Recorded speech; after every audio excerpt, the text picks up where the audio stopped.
अस्सलाम वालेकुम वरहमतुल्लाहि वबरकातुहू। प्यारे दोस्तों, आज की इस वीडियो में हम आपको एक हैरान कर देने वाले जनाजे और एक ताजिर का वाकया सुनाएंगे। ये जनाजा जिन्नात के बच्चे का था, लेकिन दोस्तों ये वाकया सुनकर यकीनन आपके रोंगटे खड़े हो जाएंगे और आप हैरान भी हो जाएंगे। बस इस वीडियो को आपने स्किप किए बिना आखिर तक जरूर देखना है। उससे पहले अगर आपने इस वीडियो को लाइक नहीं किया तो वीडियो को लाइक करें, चैनल को सब्सक्राइब नहीं किया तो चैनल को भी सब्सक्राइब करें, ताकि इसी तरह की मजीद वीडियोस आप तक बर वक्त पहुंचती रहें। प्यारे दोस्तों, पुराने जमाने की बात है। बगदाद में एक ताजिर रहता था जो कि निहायत ही नेक और मजहबी इंसान था। उसके एक बेटी और दो बेटे थे। इसके अलावा उसके घर में उसकी बीवी और मां रहा करते थे। उस ताजिर की मां की आंखों की रोशनी बेहद कम हो चुकी थी, लेकिन उसकी बीवी बड़े प्यार और मोहब्बत के साथ अपनी सास की खिदमत किया करती थी। ताजिर की इकलौती बेटी थी जिसकी शादी उसने तय कर दी थी और शादी का वक्त करीब आ रहा था। ताजिर को हर वक्त अपनी बेटी की शादी करने की फिक्र लगी रहती। ताजिर का कारोबार बहुत बड़ा था और निहायत ही ईमानदारी से वो सौदा किया करता था। वो किसी से भी नाजायज एक पैसा भी नहीं लेता था। एक दिन ताजिर शहर से बाहर जा रहा था। घर से निकलते वक्त बेटी ने बाप को बहुत ही प्यार से एक टोकरी में खजूर दी और कहा कि अब्बा, जब भूख लगे तो खा लेना। उसके बाद ताजिर घर से निकल पड़ा और 3 दिन तक सफर करता रहा। आखिरकार वो दूसरे शहर पहुंच गया, जहां जाकर ताजिर ने अपना तमाम सामान बेच दिया और वहां से दूसरा सामान खरीदा और अपने ऊंट पर लाद कर अपने घर की तरफ रवाना हो गया। कहते हैं कि तकदीर का लिखा होकर ही रहता है, और वही इस ताजिर के साथ भी हुआ। ताजिर जिस रास्ते से आ रहा था वो रास्ते में खतरा था, लिहाजा ताजिर दूसरे शहर से अपने शहर को चल दिया। ये रास्ता ज्यादातर रेगिस्तान पर मुश्तमिल था और लंबा रास्ता था, इसलिए दूर दूर तक पानी का नामो निशान नहीं था। सफर बहुत लंबा था। अब इसके काफिले को चलते चलते शाम होने लगी। इतने में ताजिर को एक जगह कुआं नजर आया। ताजिर ने अपने साथियों से कहा, अब हम कुछ देर यहीं पर रुकेंगे। रेगिस्तान में शाम ढलने का मंजर इंतहाई दिलकश लगने लगा और ताजिर अपने हाथों में खजूर की टोकरी लिए कुएं की जानिब बढ़ने लगा। ताजिर कुएं के किनारे बैठा और कुएं की जानिब देखकर खूबसूरत मंजर देखते हुए अल्लाह तबारक व तआला की हम्दो सना बयान करने लगा। उसके बाद उस टोकरी में से कुछ खजूरें खाना शुरू कर दी। ताजिर खजूरें खाता जाता, उसकी गठलियां गुठलियां अपने पास रखता जाता। अचानक उसके दिमाग में पता नहीं क्या आया। उसने एक खजूर की गुठली जोरदार निशाने के साथ कुएं के अंदर मारी, यानी गुठली फेंक दी। जब ताजिर ने कुएं के अंदर देखा तो वो हैरान रह गया कि कुएं का तमाम पानी अचानक सुर्ख यानी लाल हो गया था। लेकिन वो मंजर देखकर बहुत हैरान हुआ। उसने सोचा कि शायद ये सब शाम ढलने की वजह से हो रहा है, कि शाम के वक्त सूरज लाल हो जाता है। वो कुछ खजूरें खाकर वापस अपने काफिले के पास जाकर बैठ गया। उसके बाद रात हो गई और सभी लोगों ने नमाज इशा अदा की और आराम करने लगे। ताजिर एक तरफ अपनी ही दुनिया में गुम था। इतने में उसने देखा कि करीब से एक जनाजा गुजर रहा था। ताजिर उस रेगिस्तान में से एक जनाजा गुजर जाने के मंजर देखकर बहुत हैरान हुआ, क्योंकि रेगिस्तान में दूर दूर तक आबादी का ना तो नामो निशान था। ताजिर जनाजे में शामिल होने के लिए जनाजे वालों के पीछे पीछे चलने लगा। एक मकान पर पहुंचकर जनाजा रुक गया और अचानक बहुत सारे लोग आकर जनाजे में शामिल हो गए। ये अब तक का सबसे हैरान कर देने वाला मंजर था। जहां तक नजर जा रही थी, लोग ही लोग नजर आ रहे थे। ताजिर हैरत से यह मंजर देख रहा था और सोच रहा था कि जनाजे के साथ तो इतने लोग नहीं थे, अब ये अचानक इतने लोग कहां से आ गए। इतने में इमाम साहब भी पहुंच गए और उन्होंने तकबीर बुलंद की और ताजिर ने भी नमाज जनाजा अदा की। यह मैयत एक बच्चे की थी। नमाज जनाजा अदा करने के बाद बच्चे के बाप ने रोते हुए बुलंद आवाज से कहा, आदमजाद की खजूर की गठली लगने से मेरे बच्चे का इंतकाल हो गया है। ये नादान कुएं के अंदर अपनी मां के साथ मौजूद था। ये सुनकर तो ताजिर को ऐसे लगा जैसे उसके पांव के तले से जमीन निकल गई हो। इतनी देर में उसके पास मौजूद इंसानी शक्ल के तमाम जिन्नात गायब हो गए और मैयत भी गायब हो गई। दोस्तों, ताजिर के सामने वो खड़ा था जिसका बच्चा ताजिर के खजूर की गुठली लगने से मर गया था।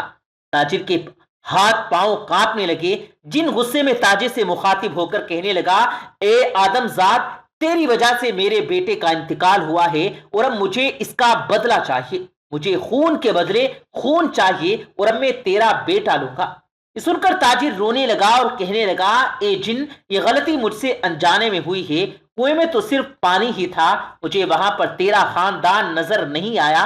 जिन ने कहा, इंसान, ये तुम्हारी नजर का पर्दा है कि तुम जिन्नात को नहीं देख सकते, लेकिन क्या तुम्हें एहतियात नहीं बरतनी चाहिए? अब तो मुझे किसी भी तरह से सिर्फ बदला चाहिए।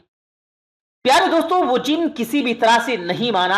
आखिरकार ताजिर ने अपने बेटे की बजाय अपनी जान का सौदा कर लिया और कहा कि तुम मुझे मार दो। जिन जब उसे मारने लगा तब ताजिर ने उसे कहा कि ए जिन, मेरे पास लोगों की कुछ अमानतें हैं, मुझे थोड़ा वक्त दे दो, मैं लोगों की अमानतें देकर अपनी बेटी की शादी करके वापस आ जाऊंगा। जिन बहुत गुस्से में आ गया। ये देखकर ताजिर ने कहा कि ठीक है, अगर तुम मुझे मारना ही चाहता है तो मेरी जान ले ले, लेकिन कयामत के दिन मुझे अमानत की वापसी का सवाल होगा, तब मैं तेरा गिरेबान पकड़ लूंगा। जिन ये बात सुनकर सहम गया और बोला, आदमजाद, मैं तुम्हें 40 दिन की मोहलत देता हूं। 40वें दिन शाम के वक्त तुम इस कुएं पर आ जाना जहां पर तुमने मेरे बेटे का कत्ल किया था, वरना मैं तेरे खानदान में से किसी को भी नहीं छोड़ूंगा। ताजिर ने अल्लाह की कसम खाई और जिन से वादा किया तो जिन ने उसे वहां से जाने दे दिया। ताजिर जब बदहवासी के आलम में वापस अपने काफले में पहुंचा तो काफले वाले कहने लगे कि जनाब, आप कहां चले गए थे? हमने आपको आवाजें दी, लेकिन आप अकेले एक तरफ चलते ही जा रहे थे। सुनकर ताजिर खामोश रहा। अगले दिन ताजिर अपने काफले के साथ शहर की तरफ रवाना हो गया और जब वो ताजिर अपने घर पहुंचा तो उसे जिनसे वादा किए हुए 10 दिन हो चुके थे। ताजिर अंदर ही अंदर खून के आंसू रो रहा था। अपने खानदान वालों और अपनी मां से गले लगकर बहुत रोया।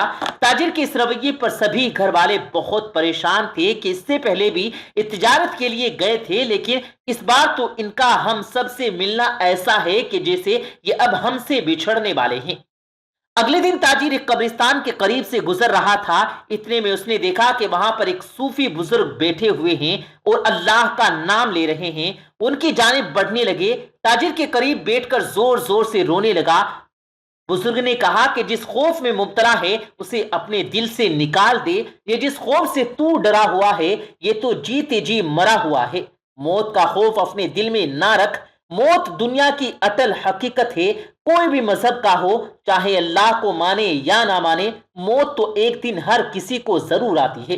तमाम मखलूकात को मौत का मजा जरूर चखना है। देख, अपने आसपास की कब्रों को देख, तुझे ये बात समझ आएगी कि दुनिया दिल लगाने की जगह नहीं है। तू मत रो और अपने जाने का सामान इकट्ठा कर। दरवेश की बात सुनकर ताजिर उठा और कहने लगा, बाबा, मैं जाने के लिए क्या तैयारी करूं? दरवेश ने कहा कि तुझे चाहिए कि तू अपने साथ भलाई, नेकी, मोहब्बत, इंसानियत, खिदमत, बका और ईमान ले। बस तू आज ही अपने गुनाहों से तौबा कर ले। अगर तुम्हारे पास किसी की कोई अमानत है या कर्ज है तो तू उसे वापस कर दे। अगर तूने किसी का दिल दुखाया है तो जाकर उससे माफी मांग ले, और अगर किसी ने तुझ पर जुल्म किया है तो तू जाकर उसे माफ कर दे। अगर माँ बाप हैं तो उनका, और अगर बीवी बच्चे हैं तो उनकी भी खिदमत का फर्ज अदा रख। और याद रख, मौत से पहले अपने दिल की राज अपनी बीवी को बता दे। राज कभी मत छुपाना, वरना एक दिन तू कब्र में खुद ही छुप जाएगा। अगर तेरी बेटी है तो तू उसकी शादी कर दे। अगर तू दौलतमंद है तो तू ज़कात दे। बीमार जरूरतमंदों की जरूरतों को पूरा कर दे। इसमें सबसे पहला हक तुम्हारे घर वालों का है, दूसरा हक तुम्हारे अजीज और गरीब रिश्तेदारों का है, और तीसरा हक तेरे उन पड़ोसियों का है जो तुझसे मदद की उम्मीद लगाए हुए हैं, और चौथा हक शहर के यतीम बच्चों, बेवा और बेसहारा लोगों का है। उसके बाद ताजिर वहां से चला गया। उसने वापस जाकर अपनी बेटी की शादी की। दरवेश की बातों पर अमल किया। जब 40 दिन पूरे होने में 8 दिन बाकी रह गए तो दरवेश की आखिरी हिदायत के मुताबिक अपनी बीवी और बच्चों को अपने दिल का राज बता दिया। उसने अनजाने में हुई गलती जिससे जिनके बच्चे की मौत हो गई थी वो तमाम वाकया अपनी बीवी बच्चों को सुना डाला। ये सुनकर घर में कोहराम मच गया और तमाम घर वाले ताजिर को जाने से रोकने लगे। लेकिन ताजिर ने कहा कि अगर मैं ना गया तो मैंने जो अपने परवरदिगार की कसम खाई थी तो उसका क्या होगा? मुझे वहां तक जाने में 8 दिन का वक्त लगता है। बस अब मैं चलता हूं। 40वें दिन मैं वहां पहुंच जाऊंगा। ताजिर घर वालों की आखिरी बार मिलकर चला गया। ठीक 40वें दिन वो उस कुएं के पास पहुंच गया और ये वही शाम ढलने का वक्त था। उसके बाद वो जिन आया, उसको देखकर ताजिर कहने लगा, ए जिन, मैं अपने वादे के मुताबिक तुम्हारे पास आ गया। तुम्हारा बहुत शुक्रिया कि तुमने मुझे 40 दिन की मोहलत दी और मेरे अमानत वालों की अमानतें लौटा दी, अपनी बेटी की शादी कर दी और अपनी आखिरत का सामान भी इकट्ठा कर लिया। ये सुनकर जिन बोला, ए आदमजाद, बेशक तूने अपना वादा पूरा किया। अगर तू चाहता तो अपने वादे से भाग सकता था, लेकिन तूने ऐसा नहीं किया। ताजी ने कहा, बेशक मुझसे गलती हुई है, भले वो अनजाने में हुई हो, लेकिन बरोज़े कयामत मुझ पर परवरदिगार के बे इंतहा एहसानात हैं। मैं इसकी छोटी कसम खाकर गुनहगार नहीं बनना चाहता था। जिन कहने लगा कि जिस अल्लाह को तू मानता है, मैं भी उसी अल्लाह को मानने वाला हूं। ए आदमजाद, अब तू जा सकता है। तुम्हारी बात से खुश होकर मैं अपने बेटे के कत्ल और मेरी दी हुई सजा से तुझे बरी करता हूं। जा, अपने घर वालों को जाकर मिल ले। और दोस्तों, इस तरह से जिन ने ताजिर को माफ कर दिया और ताजिर हंसी खुशी अपने घर लौट आया। तो दोस्तों, ये थी हमारी आज की वीडियो। उम्मीद करते हैं आपको हमारी आज की वीडियो पसंद आई होगी। वीडियो पसंद आने की सूरत में वीडियो को दिल से लाइक करें, दोस्तों के साथ इस वीडियो को सवाब की नीयत से शेयर करें और मजीद इसी तरह की वीडियोस देखने के लिए हमारे यूट्यूब चैनल को भी जरूर सब्सक्राइब करें। मिलेंगे अगली वीडियो में, तब तक के लिए अल्लाह हाफिज।